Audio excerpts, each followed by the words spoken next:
గీసుకొండ మండలానికి చెందిన తెలంగాణ ఉద్యమకారుడు కోట ప్రవీణ్ అనారోగ్యంతో తీవ్ర ఇబ్బందులు ఎదుర్కొంటున్న నేపథ్యంలో అల్లం బాలకిషోర్ రెడ్డి వెంటనే స్పందించి 50,000 రూపాయల ఆర్థిక సహాయం అందించారు. కిడ్నీ వ్యాధితో బాధపడుతున్న ప్రవీణ్ పరిస్థితి తెలుసుకున్న బాలకిషోర్ రెడ్డి ఎంజీఎం ఆసుపత్రికి జిల్లా నాయకులను పంపించి కుటుంబానికి ధైర్యం చెప్పించారు. తెలంగాణ కోసం పోరాడిన ఉద్యమకారులను ఆదుకోవడం ప్రతి ఒక్కరి బాధ్యత అని నాయకులు పేర్కొన్నారు.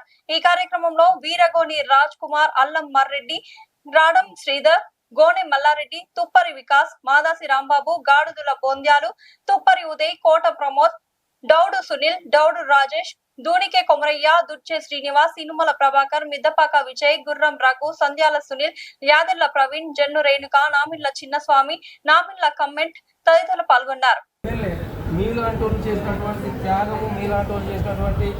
గొప్పతనం మీలాంటి చేసిన కష్టాలన్నీ అనుభవించి ఇవాళ వాళ్ళ ఎమ్మెల్యే పదవి అనుభవించి అంగన్వాడీ టీచర్ పోస్టులు కూడా అమ్ముకొని ఇవాళ నేను వారికి ఒకటే విన్నవిస్తాను.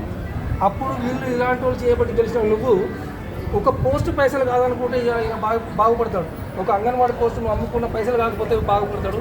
కనువిప్పు కలిగి నీకు మంచి తెలుసుకొని నీకు సంవత్సరం పెన్షనో లేకపోతే మీరు ఇచ్చిన అంగన్వాడీ టీచర్ నుంచి అమ్ముకున్న డబ్బులో ఈయనకు ఇచ్చి ఈయనను కాపాడాల్సిన బాధ్యత ములుగురు భిక్షపతి మీద ఉన్నదని మీ అందరికీ తెలియజేస్తా ఉన్నాను.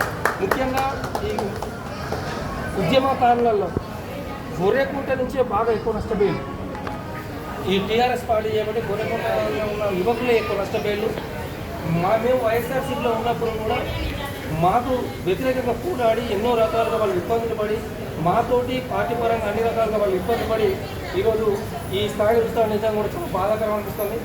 మీరు పెట్టినటువంటి పోస్టుకు చెల్లించి గౌరవ పారిశ్రామికవేత్త మరి అల్లం బాలకిషోర్ రెడ్డి గారు స్పందించి మీరు ఎమ్మెల్యే తక్షణమే వెళ్ళాలి, మన మండలం అతను మన ఊరు అని చెప్తా ఉన్నారు, ఇంకా ఎందుకు వెళ్ళలేదని చెప్పి మమ్మల్ని ఇమ్మీడియట్లీ వెళ్ళి వారి యొక్క కుటుంబాన్ని వారి యొక్క ఆరోగ్యాన్ని బాగు చూసుకునే విధంగా మీరు అందరూ ప్రయత్నం చేసి వాళ్ళ కుటుంబానికి అండదండగా ఉన్నారని మమ్మల్ని ఆదేశించడం, దానికి అనుగుణంగా మీరందరితో కూడా మేము మాట్లాడడం ఈరోజు వారికి మరి ఆర్థిక సాయం కాదు మీరు కోరుకునేంత వరకు ఇంకా ఎలాంటి సహాయ సహకారాలు కూడా అల్లం బాలకిషోర్ రెడ్డి గారు అందిస్తారని మాకు వారి ద్వారా మీకు చెప్పమని చెప్పారు. మేము వారి ప్రతినిధులుగా వచ్చి మీకు చెప్తాము. ఇప్పటికైనా ఉద్యమకారులను ఖచ్చితంగా పార్టీ గుర్తించాలి. ఇలాంటి వాళ్ళు చేయబట్టే అధికారంలో 10 సంవత్సరాలు ఉన్నది. ఆ 10 సంవత్సరాల్లో ఇలాంటి వాళ్ళని విస్మరించారు. గొర్రెకుంటలో విజయ్, ఇంకా ప్రవీణ్, గణేష్ వీళ్ళైతే నిజంగా కూడా జాబ్ పోగొట్టుకున్నారు. అలాంటి వాళ్ళకు కూడా ఏం సహకారం చేయలేదు.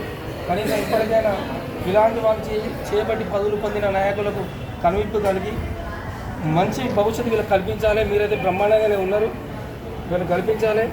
మీరు కనుక కల్పించకపోతే వీళ్ళను మేము ఆడాటంటే దత్తత తీసుకొని మా అల్లం బాలకిషోర్ రెడ్డి ట్రస్ట్ ద్వారా వీళ్ళ ఆరోగ్యాన్ని కాదు కుటుంబాలకు కూడా మేము అన్ని విధాల సహాయకాలు అందిస్తామని ఈ సందర్భంగా తెలియజేస్తా ఉన్నాం. జై తెలంగాణ. నిజంగా ఇవాళ కోట ప్రవీణ్ చూస్తే చాలా బాధ అనిపిస్తూ ఉంది. ఎందుకంటే ఆయన పార్టీ ప్రాణంగా బ్రతికినటువంటి వ్యక్తి. 2001 నుండి 2014 వరకు నాకు ఆయన పరిచయం ఉన్నప్పటి నుండి కూడా టీఆర్ఎస్ పార్టీని నమ్ముకొని టీఆర్ఎస్ పార్టీ నా యొక్క ప్రాణం, టీఆర్ఎస్ పార్టీ నేనే తెలంగాణ అనే విధంగా ఆయన నడుచుకొని ఎన్నో ఆటుపోట్లకు ఎదుర్కొని ఈరోజు నిలబడడం జరిగింది. కానీ భగవంతుడు దురదృష్టవశాత్తు ఆయనకు ఈ కిడ్నీకి సంబంధించిన వ్యాధి రావడం చాలా బాధాకరం. 2012లో ఎలక్షన్స్ వచ్చినప్పుడు వాళ్ళ ఫాదర్ మా గీజ్మోన్లో ఉండేటోడు. అప్పుడు కొండమురళి గారి తాత అయినటువంటి కొండ ఐలయ్య గారి దగ్గర పనిచేసేవాడు.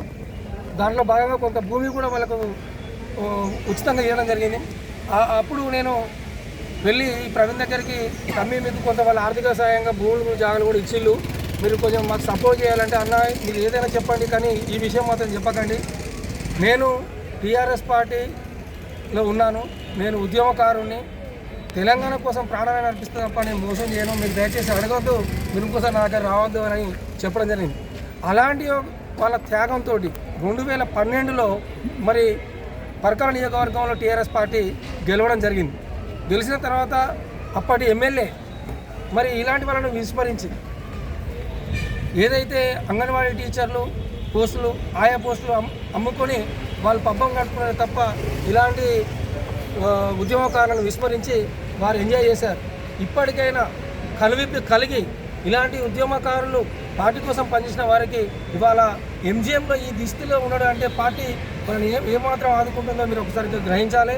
మరి ఈ విషయం తెలుసుకున్నటువంటి ప్రముఖ పారిశ్రామికవేత్త శ్రీ అల్లం బాలకిషోర్ రెడ్డి గారు స్పందించి అరే ఇలాంటి నాయకులకు ఇంత ఈ దుస్థితి వచ్చింది, ఇలాంటి వారిగా ఈ పరిస్థితి వచ్చింది, మీరు వెంబడే వెళ్ళి వారి యొక్క బాగోగులు చూసి వారికి వైద్యానికి అయ్యే ఖర్చులు మీరు వెంబడే మన ట్రస్ట్ ద్వారా వాళ్ళకి ఇచ్చేయండి అని చెప్పి ఈరోజు 50,000 రూపాయలు పంపించి వారికి ఆర్థిక సహాయం అందజేయడం జరిగింది.